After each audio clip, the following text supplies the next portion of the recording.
నియోజకవర్గంలో. అందుకే ఎలక్షన్ అనేది ఎప్పుడు కూడా ఏమరపాటుగా చేయొద్దు. ఎలక్షన్ అనేది చాలా జిడ్డు మీద చేయాలి. అంత బాగానే ఉంది కదా నేను నిద్రపోతే ఏమవుతుందో మొన్న ఎలక్షన్లో చూసినాం. గత 15 ఏళ్ళుగా నేను భూత్పూర్ మండలి గురించి నియోజకవర్గంలో ఎక్కడ పోయినా చెప్తా ఉంది. మొన్న ఒక మండలి అంటున్నారు, అన్న నువ్వు అట్ట చెప్పి వాళ్ళని డల్లు చేసినావు. అంటే జడ్పీటీసీగా 4400 మెజారిటీ మొదటిసారి జడ్పీటీసీగా నిలబడ్డప్పుడు, మొదటిసారి ఎమ్మెల్యేగా నిలబడితే 7500 మెజారిటీ ఒక్క మండలికి వెళ్ళి, మళ్ళీ రెండోసారి ఎమ్మెల్యేగా నిలబడితే మళ్ళీ 10500 మెజారిటీ అని మా మైండ్ తిని మా మండలాల్లో చెప్తుంటివి. ఇవాళ మేమేమో లీడ్ ఇచ్చినాం, భూత్పూర్లలో నిద్రపోయారు. ఇవాళ మనం 1000 ఓట్ల ఈ మండలంలో వచ్చినా కూడా నిజంగా ఇవాళ మనం ఎమ్మెల్యేగా ఉంటుంటే ఆ బాధ మీరు అనుభవిస్తున్నారు, నేను అనుభవిస్తున్నా. ఇంతకుముందు మురళి చాలా ఆవేశంగా చాలా బాగా మాట్లాడారు. నిజంగా ప్రతిపక్షంలో నిజంగా మనకు గొంతులు లేవాలి, మన తప్పులు మనం ఒప్పుకోవాలి. ఆయన అన్నాడు మండల టీం తప్పులున్నాయి. మండల టీం మా తప్పులు కూడా ఉన్నాయి, వేదిక మీద ఉన్న నాయకుల తప్పులున్నాయి, మీ తప్పులున్నాయి, గ్రామాల తప్పులున్నాయి. ఏమైంది?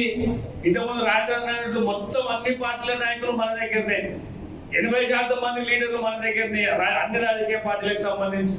వాటిని కన్విన్స్ చేయక వీటిని కన్విన్స్ చేయక ఇదే సరిపోయింది. ఊర్ల గ్రూపులైనా మండల గ్రూపులైనాయి. 2014-18 ఎంత సిస్టమేటిక్ ఎలక్షన్ చేసినాం, అదే 2023 మనం ఎందుకు చేయలేకపోయినాం? ఓన్లీ మన తప్పు వల్ల మనం ఓడిపోయినాం. ఇక్కడ ప్రజలు నిజంగా క్లియర్ గా ఉన్నారు. ప్రజలు 87,000 ఓట్లేసి నియోజకవర్గంలో తక్కువ కాదు. అదే ఇవాళ నల్గొండ లాంటి ఏరియాలో 50,000 తోటి ఓడిపోయారు. కానీ ఇలా మనం ఓడిపోయింది 1300 తోటి, అంటే 700 ఓట్లు ఇటు వస్తే మనం ఎమ్మెల్యే అయ్యేటోళ్ళం. అందుకే ఎప్పుడైనా రాజకీయ నాయకులు చాలా వందల సార్లు చెప్పిన నేను, ఈగో అనేది ఉండొద్దు, మనకి అహం అనేది పెరగొద్దు. గ్రామ స్థాయి నుంచి మా వరకు కూడా ఎప్పుడైతే అహం పెరుగుతుందో నష్టపోతాం. ఇలా నష్టపోయినాం. ఇప్పుడైనా మనం కళ్ళు తెరవాలి. 10 ఏళ్ళు మనం పనిచేసి నిరంతరం ప్రజల మధ్యలో ఉండి ఈ మండలి నుంచి రాజకీయ జీవితాన్ని ఇచ్చింది. ఈ మండలికి ఏదో ఒకటి చేయాలన్న ఆలోచనతో ముఖ్యమంత్రి గారితో కొట్లాడి కర్వేట ప్రాజెక్టు తీసుకొని వచ్చిన దాదాపు 2500 కోట్లు. లేకపోతే ఇలా కేసీఆర్ లేకపోతే అప్పుడు లక్ష్మణ మంత్రి, నేను ఎమ్మెల్యే 2 సార్లు, అన్న సీనన్న గానీ ఎంపీ గారు గానీ, ఇలా ఈ కేసీఆర్ ప్రభుత్వమే లేకపోతే కర్వేట ప్రాజెక్టు వచ్చేది ఆలోచన చేయాలి. కేసీఆర్ ప్రభుత్వమే లేకపోతే భూత్పూర్ మున్సిపాలిటీ అయ్యేదా? భూత్పూర్ మున్సిపాలిటీ కావడమే కాదు, 50 కోట్ల నిధులు తీసుకొచ్చి రాష్ట్రంకి వెళ్ళి సెంట్రల్కి వెళ్ళి 2 అవార్డులు తీసుకున్నాం. మనం అవార్డులు వచ్చినాయి, కానీ ఓట్లు పోయినాయి. ఎందుకు పోయినాయి? ఇది మనం ఆలోచన చేయాలి. పోయినది అందుకే తప్పుడు ఇప్పుడు మనం సరిదిద్దుకోవాలి. ఇలా బయటి మండలాల్లో ఒక అపవాదం ఉంది మనకి. భూత్పూర్ ఎవడో కొట్టింది, భూత్పూర్ లో 1000 సెగేసేటోడు. ఆ అపవాదం పోవాలంటే పోయినసారి 10,500 ఎట్లా వచ్చిందో దాన్ని క్రాస్ చేసిన రోజే మళ్ళీ మనం తలెత్తుకొని తిరగలుగుతాం. ఈ మండలి కానీ నేను కానీ అది గట్టిగా మీ మనసులో పెట్టుకోండి మీరు. అందుకే ఎలక్షన్ ఎప్పుడు ఈజీగా తీసుకోవద్దు. మనం ఈ ఎలక్షన్ కూడా చాలా జిద్దుగా తీసుకోవాలి. మన్నె శ్రీనివాస్ రెడ్డి గెలుపు ఆయన కూడా కాదు. ఇలా 7 అసెంబ్లీలకు సంబంధించిన మాకు వేలాది మంది నాయకులకి, లక్షలాది మంది కార్యకర్తలకు సంబంధించిన ఎలక్షన్ ఇది. ఈ ఎలక్షన్ గెలిస్తే రేపు లోకల్ బాడీలో మనం బ్రహ్మాండంగా మన సర్పంచులు, ఎంపీటీసీలు గెలవగలుగుతాం. ఇలా ప్రభుత్వం పోయింది, ఎమ్మెల్యే పోయిందనేసరికి చాలా మంది డల్ అయిపోయారు, నిరుత్సాహంగా ఉన్నారు. అయిపోయింది, 4 నెలలు అయిపోయింది, మనం మర్చిపోవాలి. ఇక మళ్ళా కొత్త ఉత్సాహంతో పనిచేయాలి. 10 ఏళ్ళు మనకు అధికారం ఇచ్చిళ్ళు, 10 ఏళ్ళు బ్రహ్మాండంగా మనం పనిచేసినాం. ఇలా 5 ఏళ్ళు ప్రతిపక్ష హోదా ఇచ్చిళ్ళు, ఇలా ప్రజల పక్షాన మనం నిలబడ్డాం. ఇలా కాంగ్రెస్ గెలిస్తే రాహుల్ గాంధీ, మోడీ బీజేపీ గెలిస్తే మోడీ అవుతుంది అంటారు. కానీ ఇలా తెలంగాణలో బీఆర్ఎస్ గెలిస్తేనే ఎంపీ సీట్లు, ఢిల్లీలో మన వాయిస్ ఇంపీఎన్నిక అవుతుంది. మన తెలంగాణ తరఫున కొట్లాడే అవకాశం ఉంటుంది. అందుకే దాని కొరకైనా మన ఎంపీ సీట్లు గెలవాల్సిన అవసరం ఉంది. కార్యకర్తలకు మనోధైర్యం రావాలన్నా రేపు లోకల్ బాడీలో అన్ని ఎంపీపీలు, జడ్పీటీసీలు, మున్సిపాలిటీ కానీ సర్పంచులు, ఎంపీటీసీలు మనం గెలవాలంటే ఇది ఒక బేస్ తయారైతుంది. అందుకే మీ గ్రామాల్లో ఎన్ని బూతులు ఉన్నాయో మీ గ్రామాల్లో లీడ్ తెచ్చుకోండి చాలు.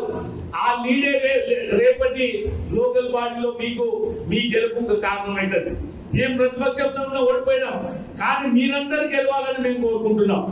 ఇలా ఒక గవర్నమెంట్ పోయింది, ఎమ్మెల్యే పోయింది కాదు, ఈ ఎంపీతో సహా రేపు మొన్న జరిగిన ఎమ్మెల్సీ కూడా బ్రహ్మాండంగా మనమే గెలవబోతున్నాం.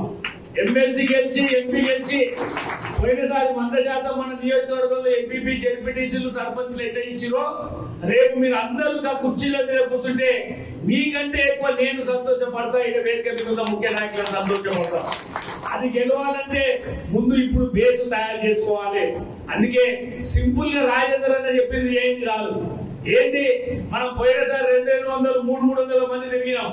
అది కాదు చేయాల్సింది, మనం ఇంటింటి కాడికి పోవాలి, ఇంటింటి కాడ తిరగాలి. ఒకసారి పోయినాం, 2 సార్లు పోయినాం కాదు, వాడు ఓటు ఏసంలో నాయన అనే వరకు కూడా మనం తిరగాల్సిన అవసరం ఉంటుంది. అదే ఎలక్షన్ అంటే. ఇట్లా పోయినాం, గల్లీలో తిరిగినాం, వచ్చినాం కాదు.